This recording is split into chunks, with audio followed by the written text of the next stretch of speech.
Et voilà, le premier exemplaire de Chute Explore n'est pas encore imprimé. Il le sera évidemment à l'issue de cette campagne de crowdfunding sur KissKissBankBank qui se termine le 9 avril, je crois. Mais vous avez déjà le thème de ce premier numéro, Ma vie en Reel. Évidemment, on joue sur le In Real Life et sur les vidéos sur les réseaux sociaux. L'idée, c'était avant tout de s'attacher au cliché de la vie ultra connectée des ados.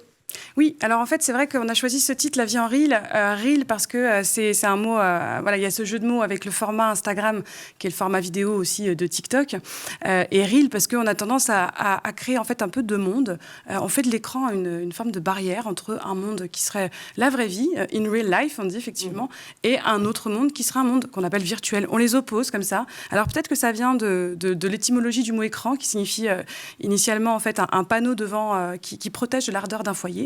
D'un feu. Et en fait, c'est vrai qu'on a encore gardé peut-être cet imaginaire-là dans l'écran qui, on dit écran total, on met un écran total, on dit faire écran aussi. Donc l'écran constitue comme une forme de barrière. Et là c'est vrai que dans l'imaginaire qu'on a créé autour du numérique, on a créé comme ça ces deux mondes-là. Et ce qui fait que finalement, on a tendance à opposer et à penser que le monde qui se passe en ligne est un monde peut-être moins important, est un monde factice, n'est pas vraiment réel. Alors qu'en fait, il est tout aussi réel. Il fait partie d'une continuité, en fait. Il y a le réel, c'est la vie en ligne et la vie connectée. Et c'est ça qu'on a eu envie de déconstruire, parce que c'est vrai qu'à une période comme à l'adolescence, on a souvent ce tiraillement, ces difficultés entre les parents et leurs enfants, où on va se dire, mais qu'est-ce qu'il fait sur les réseaux sociaux? Il passe un temps monstrueux. On sait qu'en fait, les ados à cet âge-là passent beaucoup de temps sur les réseaux sociaux, parce que ça vient aussi d'un besoin de socialiser. Il y a un besoin fort à ce moment-là, à cet âge-là aussi.